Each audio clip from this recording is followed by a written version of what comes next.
Continuamos esta noche de miércoles y os decía hace un ratito que íbamos a hablar de sanidad, lo vamos a hacer con miembros de la Plataforma por la Sanidad Pública de Burgos. Estamos con Antonio Ayllón y con Sonia Rodríguez. Muy buenas noches a los dos. Hola, buenas noches. Gracias por estar en Canal 54 para hablar de diferentes iniciativas que tenéis sobre la mesa, algunas que acaban de terminar, como es el caso de una charla de la que vamos a hablar también esta noche, nuevos movimientos, nuevas movilizaciones, en definitiva un calendario de iniciativas que en este año 2015 también va a marcar la actividad de la plataforma.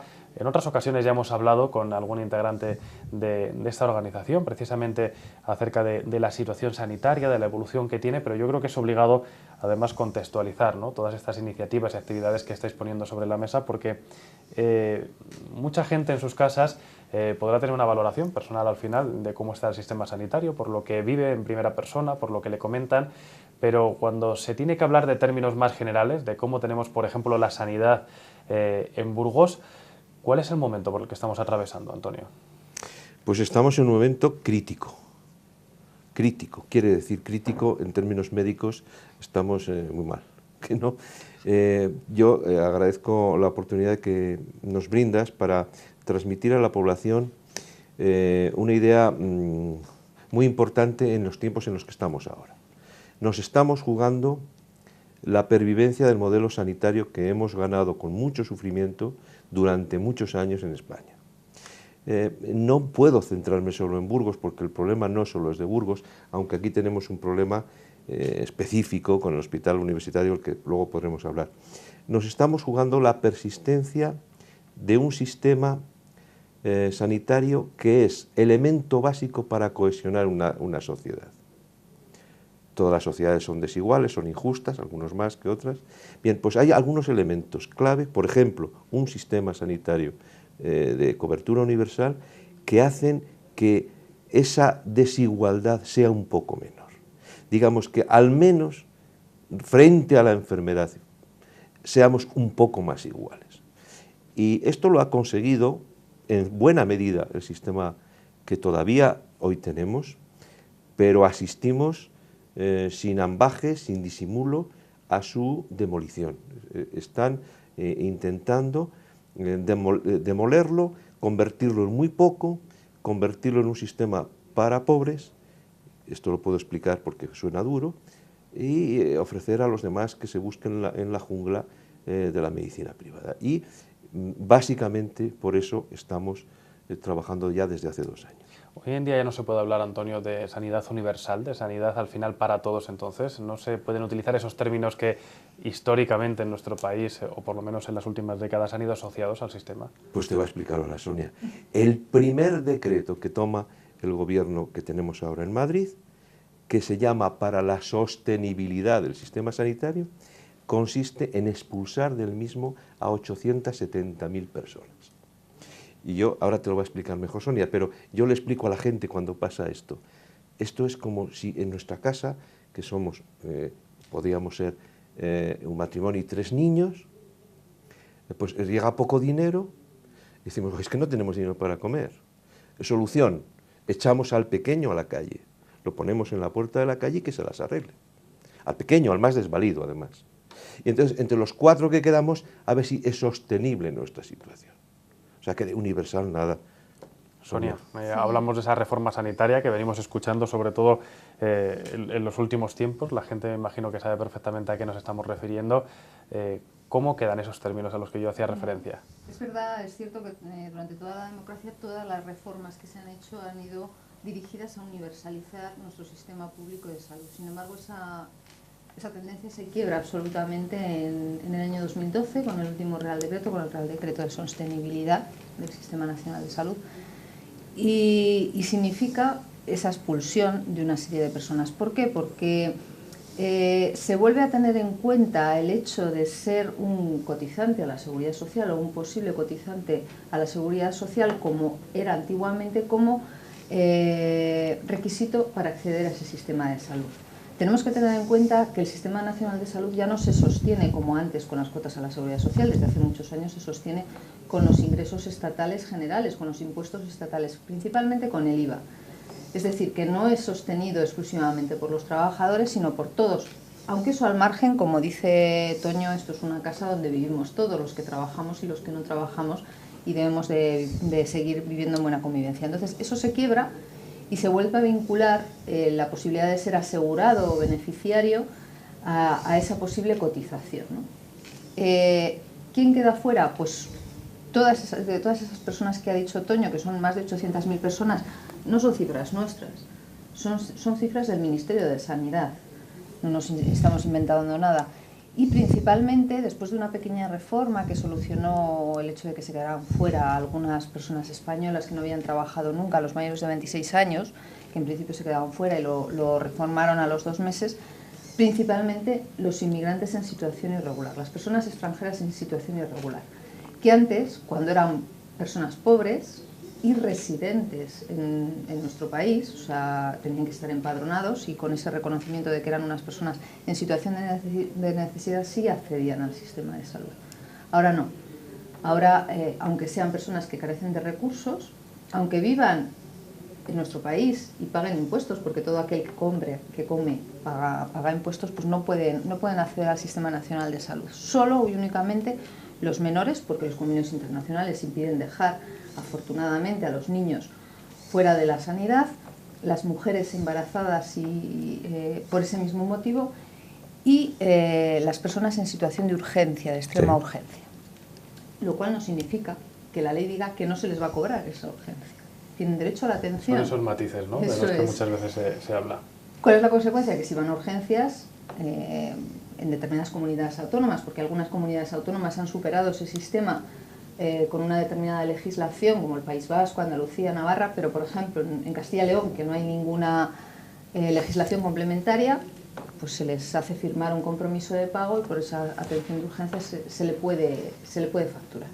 Gente que nos esté viendo en casa puede pensar, bueno, hemos pasado de tener uno de los mejores sistemas sanitarios del mundo a la situación en la que estamos por la crisis económica, por esta coyuntura. No. ¿Esto es así? ¿Es precisamente por algo estrictamente monetario? No es por la crisis económica. El acoso al Sistema Nacional de Salud, que consiste precisamente en su privatización, antecede a la crisis. Ejemplos aparecen en el final de los años 90, 99, en la Comunidad de Valencia comienzan iniciativas gravemente atentadoras contra la titularidad pública del sistema. El caso Alcira, que todo el mundo conoce y que esta tarde hemos referido en nuestra charla. Es privatizar ya desde el año 99. Por cierto, antes de que sigamos, el año 99 privatizan el hospital de Alcira, se lo dan a una concesión. El año 2003 se arruina esa concesión, quiebra. ¿Qué hace el gobierno valenciano? No vamos a dejar a los de la comarca de Alcira sin hospital, pagan la deuda de la concesión, eliminan la concesión y establecen, no escarmientan, y establecen una nueva concesión.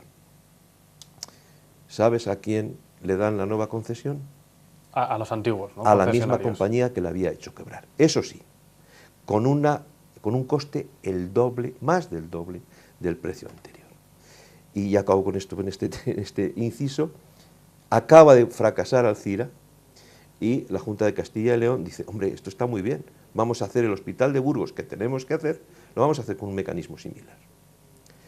Ya entonces dijimos que iba a ser una barbaridad, ha resultado ser una salvajada y lo peor está por venir en los próximos 30 años, que estamos allá arriba, alquilados a un precio desorbitante y sometidos a un régimen prácticamente de monopolio por parte de la empresa concesionaria. Esto proviene de antes de la crisis. La crisis es una excusa.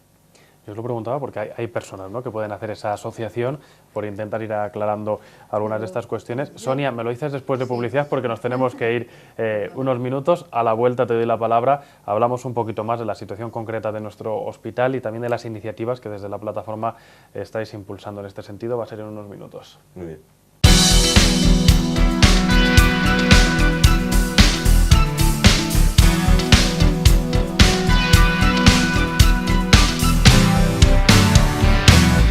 Bueno, continuamos hablando después de esta breve pausa de publicidad con Antonio Illón y con Sonia Rodríguez acerca de la sanidad, integrantes ellos de la Plataforma por la Sanidad Pública en Burgos. Estábamos antes de publicidad intentando definir un poquito la situación del panorama nacional, también algo más concreto esa situación en Burgos. Sonia, yo te interrumpí antes de irnos a publicidad. Creo que cuando estábamos hablando precisamente Antonio se estaba refiriendo a esa universalidad y acerca también de la cuestión de los hospitales. Sí, lo que te quería apuntar antes es que no únicamente la privatización no tiene matices vinculados a la crisis, porque efectivamente es posterior, en mayor medida se ha dado en los momentos álgidos económicos y no en los de recesión, sino también respecto a la universalidad. Tampoco el hecho de expulsar a personas del sistema abarata el sistema. Los médicos lo han dicho muchas veces. Toño es médico de atención primaria y lo sabe perfectamente. La atención primaria es básica. Si tú expulsas a las personas de esa atención primaria, lo que vas a tener más gastos vinculados a la hospitalización y a la atención en urgencias. Los médicos lo han dicho, esto no abarata. Lo que crea es un problema de salud pública, porque hay enfermedades que no están controladas. Yo conozco a personas que tienen enfermedades graves, pues una tuberculosis, una hepatitis C, que no pueden acceder a ningún tratamiento porque eso no es una urgencia. ¿Por qué, si el personal sanitario lo tiene tan claro, que no se abaratan costes, que además los pasos que se están dando son contraproducentes para el propio sistema, no se tiene en cuenta al final a las personas que en el día a día conocen de primera mano la evolución del propio sistema? Pero no es que los médicos de la calle sabemos esto por experiencia propia, es que esto está documentado científicamente desde hace tantos años. Es que no hay ningún elemento de los que en medicina llamamos de evidencia científica, que apoye estas barbaridades, sino todo lo contrario. Un sistema que proteja bien a la población con una buena atención primaria sale enormemente más caro. Cualquier inversión en atención primaria, y no han hecho, porque en el sistema sanitario español se ha recortado de todos los sitios un poco, pero salvajemente de la atención primaria. Un sistema sanitario que no se base en una atención primaria muy sólida es mucho más caro. Y el caso ha sido el ejemplo que siempre se ha puesto en todos los tratados, el ejemplo español precisamente en los mejores tiempos de nuestro sistema, y el sistema francés excelente, pero que no tiene una atención primaria básica fuerte y vale el doble. Es decir que desde el punto de vista económico no se sostiene, pero no se sostiene, y esto lo dirá luego Sonia mejor, desde el punto de vista humano, ¿vale? Pero es que no se sostiene desde ningún otro aspecto. Son errores técnicos cometidos no por la ignorancia, porque hay que reconocerles a nuestros políticos que se leen los tratados de salud pública. Es por la voluntad de desmontar un servicio público básico para potenciar la medicina privada. Y esto no lo digo yo. Esto está todos los días en la prensa, en las hemerotecas, en los tratados, en las bibliotecas. Estamos asistiendo a un plan extraordinariamente estructurado para convertir nuestro sistema sanitario en un sistema subsidiario para pobres, como en Estados Unidos, y luego una potenciación decidida por parte de la administración, de las administraciones de la medicina privada, en la que, por cierto, entran como gerentes después en la puerta giratoria. Como va avanzando el tiempo, y yo sé que de este tema se puede hablar muchísimo, yo os voy a invitar a que vengáis en otra ocasión a seguir hablando de la situación sanitaria, pero por ir concretando un poquito la situación de Burgos, Antonio, antes mencionabas la situación por la que atraviesa el hospital universitario de la capital, decías lo peor está todavía por llegar durante los años que tenemos por delante. Es quizás una de las principales preocupaciones de la gente que nos está viendo en estos momentos, gente que sufre diariamente las consecuencias al final del modelo por el que se ha optado en Burgos. Algunos dicen, Antonio, que se ha hipotecado la sanidad no solo de Burgos, sino de Castilla y León con lo que está sucediendo dentro de ese hospital. Es verdad. Si dedicamos mucho menos dinero a la sanidad y además lo que dedicamos se lo come el UBU, nuestros compaisanos en Soria y en Salamanca tienen que empezar a están ya de hecho, preocupados porque aquí se les está yendo el dinero también para ellos, no solo para aquí. Pero seguiremos dándole vueltas al UBU. Me agradaría poder hablar de esto en este plato, pero Sí quiero mandar solamente un mensaje que esta mañana ya lo he tenido, esta mañana, en el trabajo, al salir, en las esperas, lo he tenido que aclarar a 2 personas. Sí, pero es que esto es verdad, esto es un desastre, pero ¿usted cree que esto es posible? Claro que es posible, si no, Sonia y yo, que somos personas muy ocupadas y muchísimos más, no estaríamos perdiendo el tiempo en esto. Se puede, y es fácil, solo es necesario querer. Sonia además es abogado y estamos intentando vías administrativo-legales que ella puede explicar luego. Pero hay una vía política muy importante. Y a los burgaleses les vamos a explicar en las próximas semanas o meses un ejemplo muy concreto de un hospital exactamente igual que el nuestro, con bastante menos problemas, no tan escandaloso como el nuestro, que se recuperó, se acaba de recuperar en un proceso que ha durado un año. A los 18 meses, en este hospital francés, decidieron que eso no podía ser, se pusieron manos a la obra y políticamente se encontró una solución. Y dicen, Sonia, es que eso sería carísimo. Claro, nosotros no queremos que hagan como en Alcira, no hablamos de un rescate. Hablamos de una recuperación en un proceso de claridad de lo que ha pasado. Ha pasado que ahí se han metido dinero, no sabemos por qué. De ahí a lo mejor Sonia luego te puede explicar el recurso que tenemos en marcha. Y la concesionaria ha hecho una obra que es vergonzosa, que está mal desde el principio hasta el final. Bien, pues el hospital este de Francia, que era parecido, ha tenido que pagar dinero por la recuperación y estiman que han ganado con la operación 900 millones de euros. Que se dice pronto, ¿no? Hombre, es que se puede y además es rentable. Bueno, es un proceso, yo sé que muy complejo, Sonia, pero como dice Antonio, se habla de una obra con sobrecostes, se habla también de un proceso clave, esa palabra, ¿no? Recuperación, que no rescate del hospital. ¿Cuál debieran ser los pasos a seguir o por lo menos los procesos que tenéis en marcha desde la organización? Bueno, aunque sé que es algo muy complejo también, ¿no? Sí, es muy complejo. Desde nuestra organización, desde luego, la intención es no cejar, no cejar hasta conseguirlo, si es posible, y presionar todas las vías. Vamos a intentar hacer algún recurso administrativo frente a la Administración que nos conteste, por lo menos, por qué se han hecho determinados modificados sobre el primer contrato de concesión que se hizo, en base a unas justificaciones que entendemos que no existen. Ese es el primer paso que vamos a dar.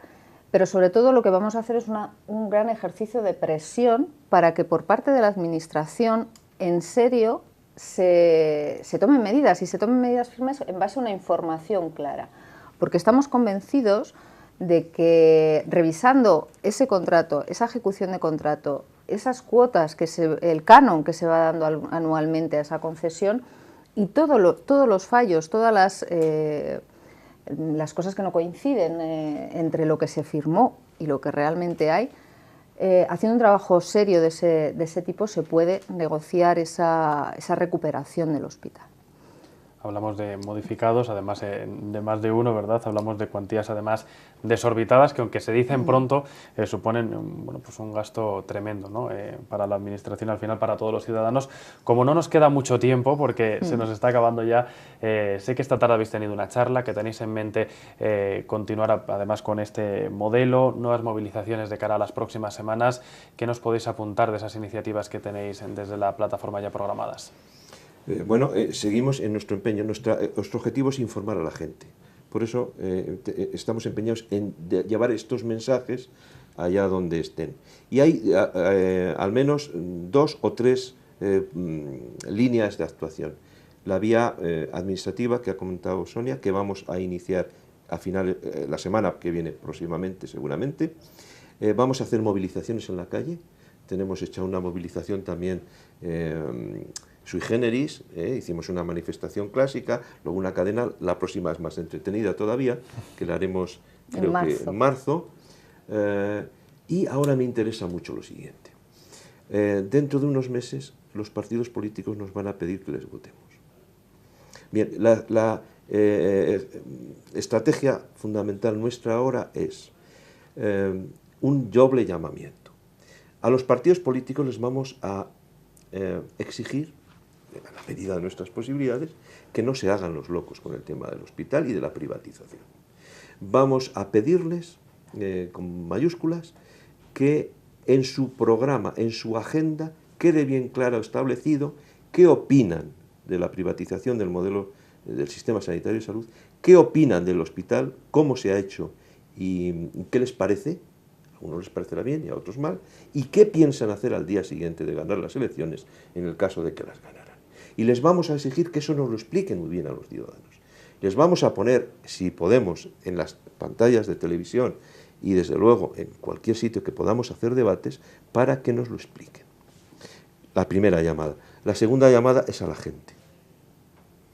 La gente tendrá que elegir y tendrá que votar de acuerdo a algunos tipos de opciones bien establecidos. Si quieren un sistema sanitario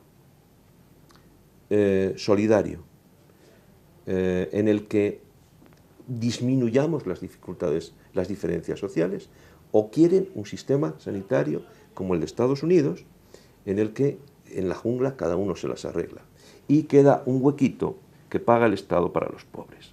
Ese es el modelo que nos lleva una propuesta, el otro es el modelo que nos lleva a otra propuesta.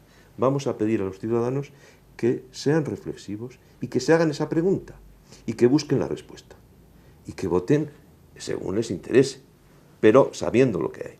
Antonio, nos vamos a quedar con esto. Yo os agradezco a los dos mucho que hayáis estado con nosotros esta noche. Os invito a que vengáis en el futuro para seguir analizando las propuestas de la plataforma y también la coyuntura en la que nos encontramos. Muchísimas gracias a los dos y nosotros continuamos en el escritorio local.